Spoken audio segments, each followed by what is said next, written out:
ಯಾವಾಗೂ ಪನ್ನೀರ್ ಕಡಾಯಿ, ಪನ್ನೀರ್ ಬಟರ್ ಮಸಾಲ ತಿಂದು ಬೋರ್ ಅಂತ ಅನಿಸ್ದಾಗ ಈ ಥರ ಒಂದು ಇನ್ಸ್ಟೆಂಟಾಗಿ ಪನ್ನೀರ್ ರೆಸಿಪಿ ಮಾಡೋದು.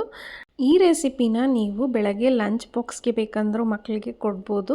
ಇಲ್ಲಾಂದರೆ ಸಾಯಂಕಾಲ ಸ್ಕೂಲಿಂದ ಬೇಕಾದರೆ ಅವ್ರು ಬಂದಾಗೂ ಮಾಡಿ ಇನ್ಸ್ಟೆಂಟಾಗಿ ಕೊಡ್ಬೋದು. ಮಕ್ಳಿಗೆ ಯೂಶ್ವಲಾಗಿ ಪನ್ನೀರು, ಚೀಸು ಎಲ್ಲ ತುಂಬ ಇಷ್ಟಪಟ್ಟು ತಿನ್ನೋದ್ರಿಂದ ನೀವು ಬೇಗನೆ ಇದನ್ನು ಮಾಡಿ ಕೊಡ್ಬೋದು. ಮಕ್ಕಳಿಗೆ ಬೇಕಾಗಿರೋದು ರುಚಿ, ನಮಗೆ ಬೇಕಾಗಿರೋದು ಹೆಲ್ತು. ಹಾಗಾಗಿ ಇದು ಆರಾಮಾಗಿ ಕೊಡ್ಬೋದು. ನಾನಿಲ್ಲಿ ಮೊದಲನೇದಾಗಿ ಪ್ಯಾನಲ್ಲಿ ಸ್ವಲ್ಪ ಎಣ್ಣೆ ಬಿಸಿ ಮಾಡಿಕೊಂಡು ಸಣ್ಣಕ್ಕೆ ಒಂದು ಈರುಳ್ಳಿ ಕಟ್ ಮಾಡಿ ಹಾಕ್ಕೊಂಡಿದ್ದೀನಿ. ಮತ್ತು ಅದು ಸ್ವಲ್ಪ ಫ್ರೈ ಆದಮೇಲೆ ಕ್ಯಾಪ್ಸಿಕಮ್ಮು ಹಾಕ್ಕೊಂಡು ಉದ್ದುದ್ದಕ್ಕೆ ಹಚ್ಚಿಟ್ಕೊಂಡಿರೋ ಕ್ಯಾಪ್ಸಿಕಮ್ನ ಕೂಡ ಹಾಕ್ಕೊಂಡು ಸ್ವಲ್ಪ ಹೊತ್ತು ಫ್ರೈ ಮಾಡ್ಕೊತಾ ಇದ್ದೀನಿ. ಎಲ್ಲನೂ ಆದಷ್ಟು ವೆಜಿಟೇಬಲ್ಸ್ನೆಲ್ಲ ಕ್ರಂಚಿಯಾಗೇ ಇಡಿ, ಆಗಲೇ ತಿನ್ನೋದಕ್ಕೆ ಚೆನ್ನಾಗಿರುತ್ತೆ. ಒಂದು ಮೀಡಿಯಮ್ ಸೈಜ್ ಟೊಮೆಟೊ ಉದ್ದುದ್ದಕ್ಕೆ ಹಚ್ಚಿ ಹಾಕ್ಕೊಂಡಿದ್ದೀನಿ. ಆಮೇಲೆ ಅದೊಂಚೂರು ಲೈಟಾಗಿ ಫ್ರೈ ಆದರೆ ಸಾಕಾಗುತ್ತೆ, ಜಾಸ್ತಿ ಎಲ್ಲ ಬೇಯಿಸೋಕೆ ಹೋಗಬೇಡಿ. ಆಮೇಲೆ ಒಂದು ಬಾಕ್ ಚಾಯ್ನ ಸಣ್ಣಗೆ ಹಚ್ಚಿ ಹಾಕ್ಕೊಂಡಿದ್ದೀನಿ. ಆ್ಯಕ್ಚುಲಿ ಇದು ಫ್ರೈಡ್ ರೈಸಿಗೆ ಅಂತ ತಂದಿದ್ದಿದ್ದು ನಾನು. ಬಾಕ್ ಚಾಯ್ ಫ್ರೈಡ್ ರೈಸ್ಗೆ ತುಂಬಾ ಚೆನ್ನಾಗಿರುತ್ತೆ. ಸರಿ, ಇದಕ್ಕೂ ಒಂದು ಸತಿ ಟ್ರೈ ಮಾಡಿ ನೋಡೋಣ ಅಂತ ಟ್ರಯಲ್ ಮಾಡಿದೆ. ಆದರೆ ಅದು ಯಾವಾಗೂ ಮಾಡ್ದಂಗೆ ಬರಲಿಲ್ಲ. ಹಾಗಾಗಿ ನೀವು ಬಾಕ್ ಚಾಯ್ ಹಾಕೋಕ್ಕೆ ಹೋಗಬೇಡಿ.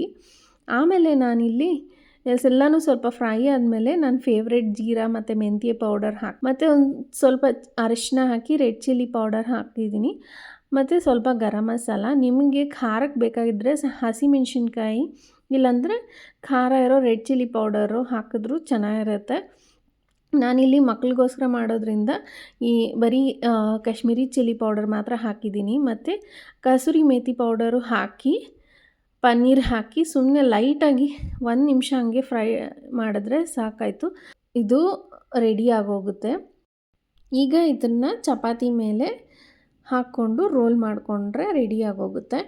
ಚಪಾತಿಗೆ ನೀವು ಬೇಕಾದರೆ ಮೇಯೋ ಮತ್ತು ಸಾಸ್ನ ಬೇಕಂದ್ರೂ ಸ್ಪ್ರೆಡ್ ಮಾಡಿ ಹಾಕ್ಕೋಬೋದು. ನಾನಿಲ್ಲಿ ಡೈರೆಕ್ಟಾಗಿ ಬರೀ ಸ್ಟಫಿಂಗ್ನ ಮಾತ್ರ ಹಾಕ್ಬಿಟ್ಟು ಅದರ ಮೇಲೆ ಕ್ಯಾಬೇಜ್ ತುರಿನ ಮತ್ತು ಹಸಿಮೆಣ್ಸಿನ್ಕಾಯಿ, ನನಗೋಸ್ಕರ ಹಸಿಮೆಣ್ಸಿನ್ಕಾಯಿ ಹಾಕ್ತಾಯಿದ್ದೀನಿ.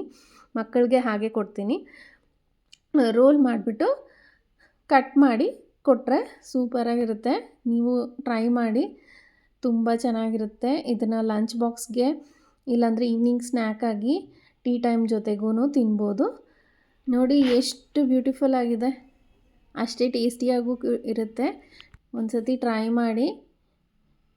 ಸಿಗೋಣ ಮತ್ತೆ ಮುಂದಿನ ರೆಸಿಪಿಯಲ್ಲಿ.